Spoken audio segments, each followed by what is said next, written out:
یہ میرا دور گھبرائے ہوئے لوگوں کا دور ہے، پریشان لوگوں کا دور ہے۔ ڈپریشن کے مریضوں کی تعداد 65% تک پہنچ گئی ہے۔ اس قدر زیادہ لوگ ڈرے ہوئے، پتہ نہیں کیا ہوگا۔ جو غریب ہو گیا وہ جانتا ہے شاید کبھی بھی میرا ہاتھ نہیں پڑے گا، جو بیمار ہو گیا وہ سمجھتا ہے کہ شاید کبھی تندرست نہیں ہوگا۔ تو کمزوری آ گئی اور تیزی کے ساتھ آئی۔ ٹی وی پہ بیٹھے لوگوں نے بھی کمزور کیا۔ پھر ایک تعویذ دھاگے والے تھے، انہوں نے بھی کہہ دیا تینوں کسی نے کچھ کیتا ہے۔ وہ بھئی کنے کیتا ہے؟ کہندا ہے مینوں حکم ہی نہیں، مینوں تے شرارت دا حکم سی وہ میں کر چھڑی، تینوں کسی نے کچھ ہے۔ اب تو سوچتا رہ، جتنے تیرے دشمن ہیں تو ان کی لسٹ بنا لے۔ تو شرارتیں ہوئیں، لوگ کمزور ہوئے، افکار کے اندر کمزوری آئی۔ رسول کریم صلی اللہ علیہ وسلم لوگوں کو طاقتور کرتے، توکل کا درس دیتے، توحید باری تعالیٰ کے ستھرے جذبے حضور اپنے غلاموں کو عطا فرماتے، ان کی فکری حضور تربیت فرماتے، فکری۔ اللہ کے رسول صلی اللہ علیہ وسلم غار ثور میں موجود ہیں، ساتھ سیدنا صدیق اکبر رضی اللہ تعالیٰ عنہ۔ کفار جو گرفتار کرنے والے تھے، پیچھے لگے ہوئے تھے، وہ غار ثور کے دروازے تک آ گئے۔ جس طرح ڈاکٹر بول دیتا ہے، وہ کہہ دیتا ہے کہ اب جناب مشکل ہے، اگلے ہفتے آپ چلے جائیں گے، تو وہ جو کمزور لوگ ہیں انہوں نے اگلے ہفتے کیا جانا ہوتا ہے، وہ جب ڈاکٹر بتاتا ہے اسی وقت ہی فوت ہو جاتے ہیں۔ وہ کہتے ہیں اگلا ہفتہ تو لیٹ ہے، اسی وقت ہی سمیٹ لیتے ہیں سامان سفر۔ اور کچھ لوگ ایسے تھے، ڈاکٹر نے کہا کہ جناب آپ کی رپورٹس بتاتی ہیں کہ آپ بہت جلدی چلے جائیں گے، تو انہوں نے کہا جناب آپ جو کہہ رہے ہیں اپنے علم کے مطابق کہہ رہے ہیں، پر ہونا تو وہ ہے جو میرا رب کریم چاہے گا۔ یہ وہ جذبات ہیں جو ہمیں رسول کریم علیہ السلام نے عطا فرمایا۔ دیکھو حضرت ابوبکر صدیق رضی اللہ تعالیٰ عنہ کے ساتھ حضور غار ثور میں موجود ہیں۔ کفار جو گرفتار کرنے والے ہیں وہ دروازے تک آ گئے، بالکل دروازے تک۔ جناب صدیق اکبر رضی اللہ تعالیٰ عنہ ان کو دیکھ کر تھوڑا سا گھبرائے، اپنے لیے نہیں، ذات مصطفیٰ کے لیے گھبرائے، کہیں حضور کو کوئی تکلیف نہ پہنچ جائے، تھوڑا گھبرائے۔ یا رسول اللہ وہ تو قریب آ گئے، اور اگر انہوں نے پیروں کی جانب جھک کر دیکھا تو وہ تو ہمیں دیکھ لیں گے۔ بالکل سرانے پہنچ گئے، یہ آ گئے، کھڑے ہو گئے، اور درمیان میں پردہ کیا ہے؟ مکڑی کا جالا، اور مکڑی کا جالا پھونک سے بھی اڑ جاتا ہے، تو مکڑی کا جالا بیچ میں۔ حضور وہ تو پہنچ گئے، ذرا جھک کر کے دیکھیں گے تو وہ تو ہمیں پکڑ لیں گے۔ اب یہ وقت تربیت ہے، اور وہ تربیت جو محبوب نے اپنے اس عظیم صحابی کی فرمائی، اس تربیت کو میرے رب کریم نے قرآن مجید میں بیان فرمایا۔ حضور فرماتے ہیں، رب فرماتا ہے کہ فرمایا محبوب نے، فرمایا لا تحزن، ابو بکر گھبرانا۔ یہ ایک موقع ہوتا ہے جب انسان کو گھیر لیتی ہیں مشکلات چاروں جانب سے، اور جو بھی آتا ہے وہ اسے مایوس ہی کرتا ہے، لیکن حالات کے سہمے ہوئے لوگوں کو بتا دو حالات بدل جاتے ہیں، ایک جیسے نہیں رہتے۔ کہا لا تحزن، ابو بکر گھبرانا، کیوں؟ ہماری فوجیں آ کے انہیں پکڑ لیں گی، یا اندر ہمارے پاس کوئی ایسا اسلحہ موجود ہے کہ ہم ان پر چھوڑ دیں گے تو یہ مر جائیں گے۔ لا تحزن، ابو بکر گھبرائیے مت۔ کیوں نہ گھبرائیے؟ اس لیے کہ ان اللہ معنا، بے شک اللہ ہمارے ساتھ ہے۔ جن کے ساتھ رب ہو انہیں گھبرانا نہیں چاہیے۔ انہیں گھبرانا، یہ جو مسلح کی قوت ہوتی ہے، یہ دعا کی طاقت ہوتی ہے، دعا صلاح المومن، یہ جو قوت ہوتی ہے انسان کے پاس، یہ جو اس کے پاس ہتھیار ہوتا ہے کہ آج رات منا لوں گا میرا رب کرم فرما دے گا، یہ جو اس کے پاس قوت ہوتی ہے یہ اسے کمزور نہیں پڑنے دیتی، اسے طاقتور رکھتی۔ تو حضور نے افکار کے اندر یہ حسن پیدا کیا، لوگوں کو بتلایا کہ بجائے اس کے کہ تم کوئی چور رستہ تلاش کرو، کوئی سیاست کرنے کی کوشش کرو، تم کوئی ایسی راہ اختیار کرو جو تمہیں محسوس ہو کہ درست نہیں ہے، اس رستے نہ چلو، بلکہ تم اپنے رب کو منانے والے رستے پہ چلو۔ اور ترمذی شریف میں حدیث ہے، حضرت انس بن مالک رضی اللہ تعالیٰ عنہ فرمانے لگے کہ کریم محبوب علیہ السلام فرماتے ہیں کہ اپنے دکھڑے دنیا داروں کو نہ بتانا، سیٹھوں، نوابوں، چودھریوں، چاپلوسی کرنے کی ضرورت کوئی نہیں۔ اپنے دکھڑے دنیا داروں کو نہ بتانا، ورنہ اللہ تمہیں کبھی غنی نہیں فرمائے گا۔ فرمایا اپنے دکھ اپنے رب کریم کی بارگاہ میں عرض کرنا، جلدی یا دیر سے اللہ تمہیں لوگوں سے بے نیاز کر دے گا۔ تربیت فرمائی۔ ہم لوگوں نے تیزی سے اپنے آپ کو کمزور کیا ہے، توجہ کا مرکز دنیا دار۔ وہ اکبر الہآبادی نے کہا تھا کہ مصیبت میں بھی اب یاد خدا ہم کو نہیں آتی، دعا منہ سے نہ نکلی جیبوں سے عرضیاں نکلی۔ اب بھی نہ لوگ درخواستیں جمع کراتے ہیں، دعائیں نہیں کرتے۔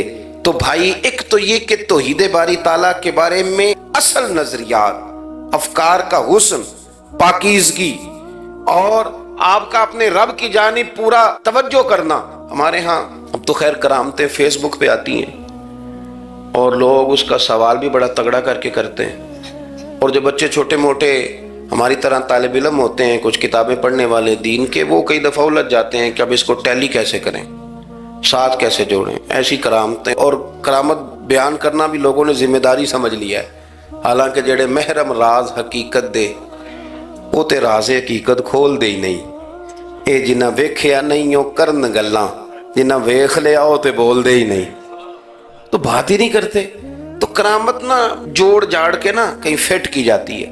آپ کو بخاری مسلم میں حدیث ملے گی، کوئی بھی ایسی اوہام پرستی، کوئی بھی ایسا نظریہ، کوئی بھی ایسی بات جو ذہن کو منتشر کرے، یعنی ابھی تک لوگ کہہ دیتے ہیں ہمارے کہ وہ کالی بلی رستہ کاٹ گئی تھی، تو معاملہ بڑا، میں ملتان شریف پہنچا تو مجھے وہاں ایک میرے سنگی کہنے لگے، بڑا پرانا ان سے ربط ہے، کہنے لگے کہ میں نے آج نا تجربہ کیا ہے، ویسے واقعی کالی بلی رستہ کاٹی ہے تو مشکل ہو گئی ہے۔ میں نے انہیں کہا کہ آپ کا تجربہ سجدہ صاحب کا محتاج ہے، آپ کو دوبارہ سے تجربہ کرنا چاہیے۔ خدا کے بندے، کالی بلی رستہ کاٹ جائے تو مشکل ہوتی ہے، تو میرا تو سارے رستے، کئی کالی گاڑیاں رستہ کاٹ گئی، اب کیا کیا جائے؟ یہ کمزوری ہے، افکار میں کمزوری نہیں پیدا کریں، کچا پن نہ پیدا کریں، آپ مضبوطی لائیں۔ بخاری مسلم میں آپ کو حدیث ملے گی، سرور کائنات علیہ السلام کے صاحبزادے جناب ابراہیم علیہ السلام وصال فرما گئے، اور کیفیت یہ تھی کہ انہوں نے حضور کی مقدس گود میں آخری سانس لیا، داڑھی مبارک محبوب کی آنسوؤں سے بھر گئی۔ حضرت انس کہتے ہیں عرض کی یا رسول اللہ آپ بھی آنسو بہاتے ہیں؟ فرمایا میرا بیٹا گیا ہے تو آنسو نکل آئے ہیں، ورنہ میری زبان پہ وہی جاری ہے جس سے میرا رب راضی ہوتا ہے۔ اسی دن نا، جس دن سرکار کے صاحبزادے کا وصال ہوا، اسی دن سورج کو گرہن ہو گیا۔ کچھ لوگوں نے بات جوڑ دی، کہنے لگے کہ آج چونکہ حضور سید عالم علیہ السلام کے صاحبزادے کا وصال ہو گیا ہے تو آج دیکھو سورج کو بھی گرہن ہو گیا ہے۔ بات جوڑ دی، غم کی کیفیت تھی، سرکار کی مقدس داڑھی آنسوؤں سے بھری ہوئی تھی، حالات کا تقاضا اور اس کی سمت کچھ اور تھی۔ حضور نے جمعے کا انتظار نہیں فرمایا، فرمایا بلاؤ لوگوں کو مسجد میں۔ لوگ جمع ہو گئے اور صحابہ فرماتے ہیں ہمارے خیال میں یہ تھا کہ یہ موقع نہیں تھا، آج نہ جہاد کے لیے حکم آنا ہے، کس مقصد کے لیے حضور نے طلب فرمایا، لیکن جب ہم گئے اتنا ضروری کام ہے نظریات کا صاف ہونا کہ اللہ کے محبوب نے لوگوں کو اسی دن بلا کے فرمایا لوگوں سنو، سورج اور چاند کو جب گرہن لگے تو استغفار پڑھا کرو، تسبیحات کیا کرو، نوافل ادا کیا کرو، اللہ کے حضور حاضر ہوا کرو۔ فرمایا یہ سورج اور چاند کو جب گرہن لگے تو یہ اللہ کی نشانیوں میں سے نشانی ہوتا ہے، کسی بندے کے دنیا سے جانے کا اس کے ساتھ کوئی تعلق نہیں۔ تم نے اپنے ذہن کو ٹھیک رکھنا، افکار کو ٹھیک رکھنا، کسی بھی قسم کی تم نے اوہام پرستی کا شکار نہیں ہو، مضبوط رہیں، مضبوط رہیں، اٹھ باندھ کمر کیوں ڈرتا ہے، پھر دیکھو خدا کیا کرتا ہے۔ آپ مضبوط رہیں، جب مضبوط رہیں گے تو انشاءاللہ توانائی اللہ کی طرف سے عطا کر دی جائے۔ دوسری بات، نبی پاک صلی اللہ تعالیٰ علیہ وسلم نے نا تمام انبیاء کرام علیہ السلام کے بارے میں لوگوں کے ذہنوں کی اصلاح کی۔ آپ کبھی قرآن حکیم کا مطالعہ فرمائیں، احادیث مبارکہ کو پڑھیں تو میرے محبوب کریم کی شان یہ ہے کہ حضور نا انبیاء کی شانیں بیان کرتے ہیں۔ حضرت موسیٰ کلیم اللہ ہیں، کس نے ہمیں بتایا؟ قرآن و حدیث نے بتایا۔ شانیں بیان کی نبیوں کی، عظمتیں بیان کی۔ حضرت ابراہیم خلیل اللہ ہیں، یہ ہمیں قرآن نے بتایا، حضور نے بتایا، لیکن ساتھ ہمیں یہ بھی بتایا کہ ہیں یہ اللہ کے بندے ہیں یہ اللہ کے رسول۔ نبی پاک صلی اللہ تعالیٰ علیہ وسلم نے افکار اور نظریات انبیاء کے بارے میں لوگوں کے درست فرمائے۔ مجموع الزوائد میں حضرت مولا علی شیر خدا رضی اللہ تعالیٰ عنہ کی حدیث مروی ہے، ایک بدو آ گیا حضور کی بارگاہ میں کچھ مانگنے کے لیے۔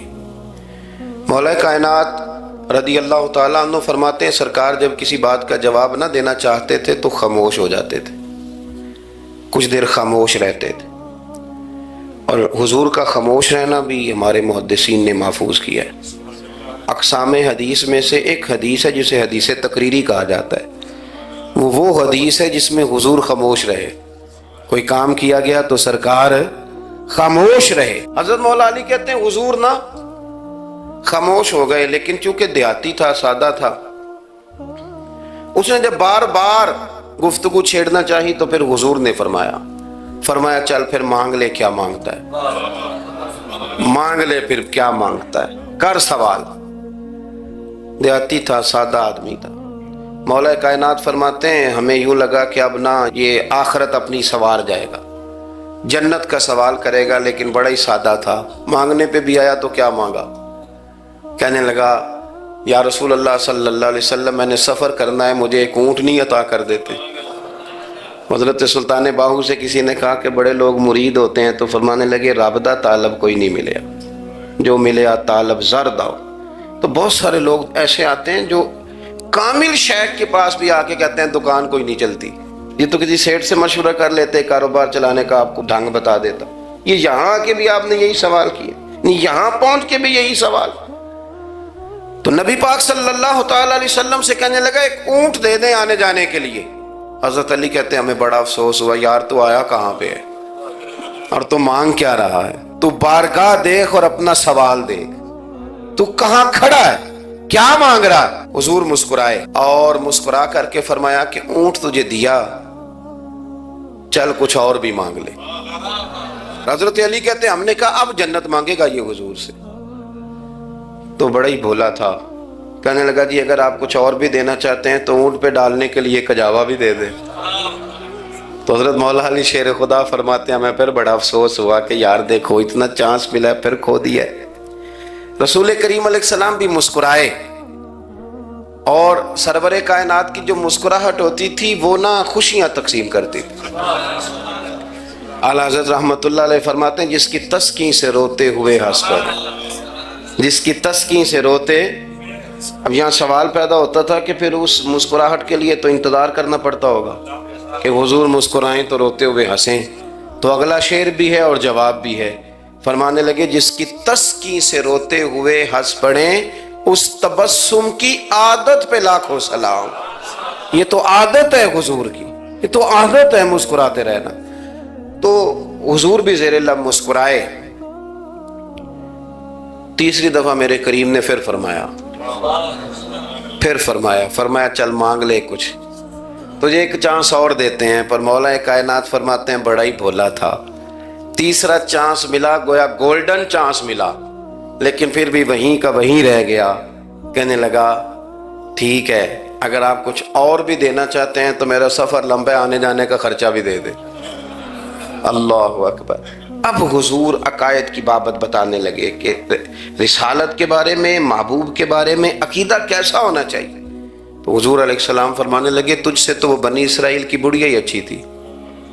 یا رسول اللہ صلی اللہ علیہ وسلم کون سی؟ تو حضور فرمانے لگے جناب موسیٰ علیہ السلام کو حکم ہوا ہجرت کریں، تو آپ جانے لگے، تو پھر ارشاد خداوندی ہوا کہ جہاں حضرت یوسف علیہ السلام مدفون ہے، آپ کا مزار پر انوار ہے، اگر آپ کو جانا ہے تو پھر ان کے تابوت کو بھی آپ نکال کر کے ساتھ لے جائیں۔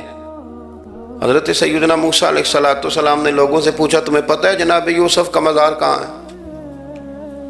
کسی کو نہیں پتا، ایک بوڑھی اماں ہے ضعیف العمر، اس کو خبر ہے۔ حضرت موسیٰ علیہ السلام نے اس سے کہا اماں تو بتائے گی کہ حضرت یوسف کا مزار کہاں ہے؟ تو کہنے لگی بتاؤں گی پر مفت نہیں بتاؤں گی۔ یہ حضور بیان کر رہے ہیں، بتاؤں گی پر فری میں نہیں بتاؤں گی، میں نا مفت تھوڑی بتاؤں گی۔ فرمایا چل تو اپنی قیمت بتا بتانے کی، تو کہنے لگی میں اس شرط پہ جناب یوسف کے مزار کا پتہ بتاؤں گی کہ آپ مجھے جنت میں وہ والا گھر دیں گے جس کے پڑوسی جناب موسیٰ علیہ السلام ہو. آپ کے پڑوس میں گھر چاہیے. تجھ سے تجھی کو مانگ کے میں نے مانگ لی ساری کائنات. وہ والا مکان چاہیے جس کے پڑوسی آپ ہوں. تو حضرت موسیٰ کلیم فرمانے لگے اماں چل جنت مانگ, تو نبیوں کے قریب مکان مانگ رہی ہے, وہ تو بڑا اونچا درجہ ہوگا, تو بڑی دور پہنچ گئی, اتنی بڑی سوسائٹی میں پلاٹ مانگ لیے, وہاں پہنچ گئی. تو بوڑھی کہنے لگی ٹھیک ہے پھر اگر یہ معاملہ ہے تو پھر ختم ہو گئی بات. اگر آپ نہیں بتاتے تو جائے میں بھی نہیں پتہ بتاتی. جب وہ اڑ گئی, ٹھہر گئی, اور اڑی بھی کس طرح, یہ بھی میرے اللہ کی توفیق. میری طلب بھی تو تیرے کرم کا صدقہ ہے, میری طلب بھی تو تیرے کرم کا صدقہ ہے. یہ پاؤں اٹھتے نہیں بلکہ یہ اٹھائے جاتے ہیں. تو وہ کہنے لگی میں نہیں پھر بتاتی, آپ کسی اور سے پوچھ لیں. جناب موسیٰ خاموش ہوئے تو ارشاد خدا بندی ہوا, کلیم اپنے پڑوس میں مکان دینے کا وعدہ آپ کر لیں اور مکان انہیں میں عطا کر دوں گا. تو حضور سید عالم صلی اللہ تعالی علیہ وسلم نے اس بدو کی موجودگی میں تربیت فرمائی صحابہ کی. یہ چیزیں بھی حضور نے عطا فرمائی. لیکن جب تمہیں کہا جائے مانگو تو پھر یہ کریم رسول کا دروازہ ہے. مانگیں گے مانگے جائیں گے اور منہ مانگی پائیں گے. سرکار میں نہ لا ہے نہ حاجت اگر کی. تو افکار کا حسن, نظریات کی پاکیزگی. ہمارے ہاں نا آج کل جو ہمیں لیکچر دیے جاتے ہیں نا, بالخصوص جو طلباء سائنس پڑھتے ہیں, تو وہ جب سوالات اٹھاتے ہیں تو اس میں کچھ ایسی چیزیں بھی آتی ہیں. یہ ابھی کورونا کے حالات جب پچھلے دنوں چل رہے تھے تو اس وقت 2-3 قسم کے لوگ ہوئے. ایک تو وہ ہوتے ہیں جو بالکل نہیں ڈرتے, کہتے ہیں بس چھوڑو جو ہوگا دیکھا جائے گا. اور ایک وہ ہوتے ہیں جو اتنا ڈرتے ہیں کہ بیچارے اپنے سائے سے بھی ڈرنے لگ جاتے ہیں.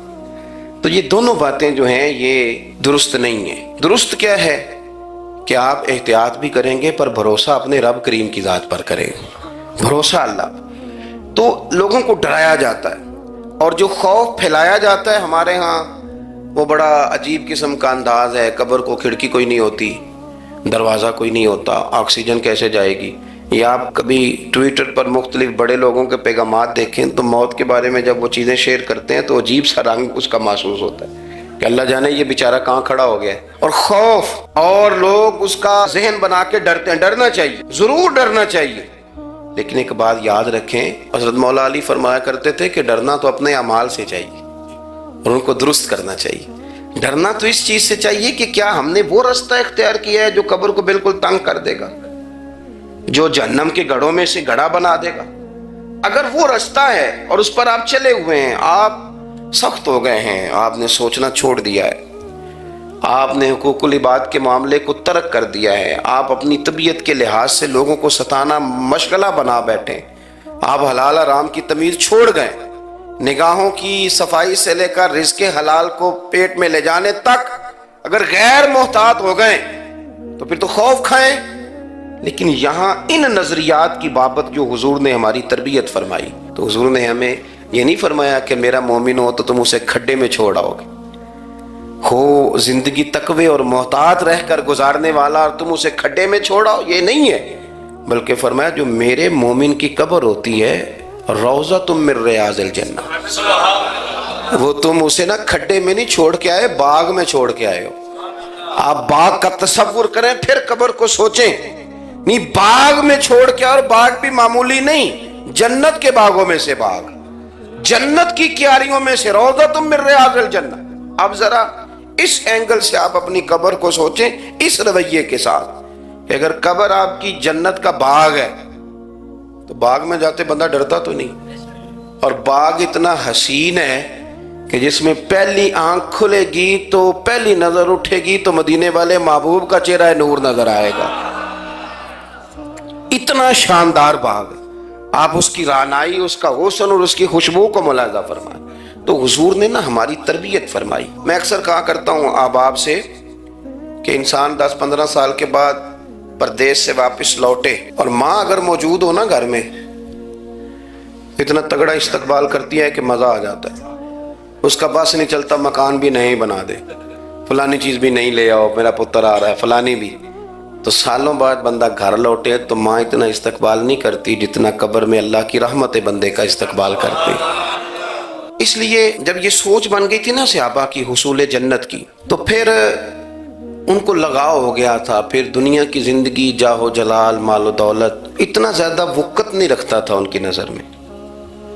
پھر وہ سمجھ گئے تھے اس بات کو کہ کن فی الدنیا کانک غریب و عابر سبیل، سمجھ گئے تھے کہ یہ مسافر ہیں ہم یہاں، اور وہ پھر اتنا زیادہ اپنے ذہن پہ چیزوں کو سوار نہیں کرتے تھے، محسوس کرتے تھے کہ اتنی زندگی ان کی ہے، اتنی زندگی ان کی گزر گئی ہے، محسوس کرتے تھے، اور اس پر پھر وہ جو فوکس کرتے تھے وہ آخرت کے لیے کرتے تھے۔ ایک خاتون حضور کی بارگاہ میں حاضر ہوئی، یہ بھی سیاستہ میں آپ کو روایت ملے گی، بہت ساری کتابوں میں ہے لیکن اس کی اصل آپ کو بخاری شریف میں ملے گی۔ حضرت ابو ہریرہ رضی اللہ تعالیٰ عنہ فرماتے ہیں کہ خاتون آئی تو اس نے آ کر نا بڑے درد کے ساتھ حضور کی بارگاہ میں استغاثہ پیش کیا، عرض کرنے لگی یا رسول اللہ صلی اللہ علیہ وسلم، میں نا مرگی کی مریض ہوں، بڑی تکلیف میں ہوں۔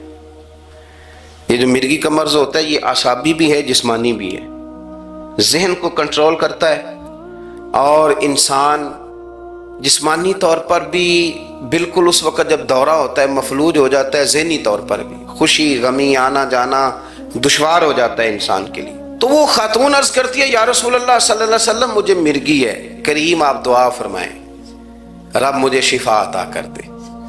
حضور دعا فرما دیا کرتے، اللہ تعالیٰ نے میرے محبوب کے وجود کو شفا بنایا تھا، لعاب دہن مولا علی کی آنکھوں پہ لگائیں تو رب کریم فوراً شفا عطا فرمائے۔ لیکن حضور نا تربیت جب کرتے نا، تربیت لوگوں کے بیچ، تو پھر نظریات کو، عقائد کو، افکار کو حضور غسل دیتے، وضو کراتے۔ یہاں بھی سرکار نے صحابہ کے بیچ اس خاتون سے گفتگو فرمائی، اور حضور فرمانے لگے اگر تو کہے تو میں دعا کرتا ہوں رب تجھے شفا دے دے گا۔ حضور فرمانے لگے اگر تو کہے میں دعا کرتا ہوں اللہ شفا دے گا، اور فرمایا اگر تو کرے صبر تو میرا وعدہ ہے رب بغیر حساب کتاب جنت عطا کرے گا۔ اب یہ سوچ ہے، یعنی ہمیں جب چانس ملتا ہے دنیا اور آخرت میں چیزوں کو عکس کرنے کا تو آپ نظر دوڑا لیں دائیں بائیں کہ لوگوں نے توجہات کہاں اپنی مرکوز کی ہوئی۔ حضور نے فرمایا اگر تو کہے تو رب کریم ہے، وہ شفا دے گا، میں دعا کروں گا، اور اگر تو صبر کرے، مانا کیا کہ اگر تو مرگی کے ساتھ ہی گزارا کرے، اس کے ساتھ ہی وقت بتائے تو پھر رب تجھے جنت دے گا۔ یہ سمجھ لیں بات، اس پر غور کریں۔ وہ جو بیماری کو رحمت کہا گیا تو یہاں اس کا عملی مظاہرہ ہونے جا رہا ہے۔ حضور فرمانے لگے گر تو صبر کرے تو رب جنت دے گا۔ صحابہ کہتے ہیں اس بوڑھی نے ایک منٹ نہیں لگایا سوچنے کے لیے، فوراً عرض کرنے لگی، گویا عرض کرتی ہے حضور تھوڑی سی تو زندگی ہے، میں مرگی کے ساتھ ہی گزارا کر لوں گی، آپ دعا کریں رب مجھے جنت عطا کر دے، میرے لیے جنت کی دعا کر دیں۔ تو صحابہ فرماتے ہیں حضور نے دعا کر دی، گویا وعدہ ہو گیا جنت کا۔ وہ عرض کرتی ہے یا رسول اللہ صلی اللہ علیہ وسلم، جب مرگی ہوتی ہے تو میرے وجود سے کپڑا ہٹ جاتا ہے، ستر کا مسئلہ بنتا ہے، اس کے لیے آپ ضرور اللہ کے حضور عرض کریں۔ تو سرکار نے دعا کر دی۔ صحابہ فرماتے ہیں کہ وہ دیر تک موجود رہیں، دیر تک، حضرت عثمان غنی کے زمانہ مبارکہ تھا وہ بوڑھی موجود رہیں۔ جب بھی انہیں مرگی ہوتی تھی کپڑا اپنی جگہ پہ موجود رہتا تھا، اور جب ہم سے کوئی کسی جنتی کو دیکھنے کا سوال کرتا تھا تو ہم کہتے تھے اس بوڑھی کو دیکھ لو، اسے دنیا میں ہی حضور نے جنت کی بشارت عطا فرما۔ تو جو سمجھنے کی بات ہے وہ یہ ہے توحید، رسالت، قبر، حشر، اس کے بارے میں اپنے نظریات کو صاف ستھرا رکھیں۔ وقت تیزی سے بیت رہا ہے، وقت جو اپنی اس کی سپیڈ ہے اس کے ساتھ وہ گزر رہا، قریب ہوتے جا رہے ہیں لوگ قبر کے، آخرت کے۔ کرنے کا کام یہ ہے کہ ہمارے نظریات وہ ہوں جو ہمیں رسول کریم نے عطا فرمائے۔ حضرت فاروق اعظم رضی اللہ تعالیٰ عنہ جیسے دلیر آدمی حضور کے مقدس وجود پر موٹے بان کی چارپائی کے نشان دیکھ کے جب روئے ہیں تو حضور نے وہاں بھی تربیت فرمائی ہے۔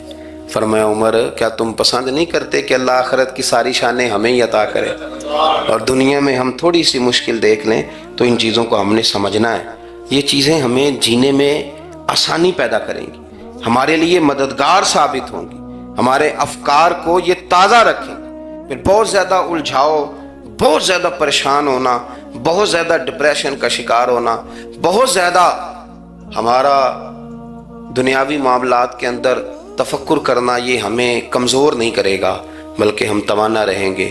اللہ کے حضور دعا ہے مالک کریم کہی ہوئی باتوں کو قبولیت کا درجہ عطا فرمائے۔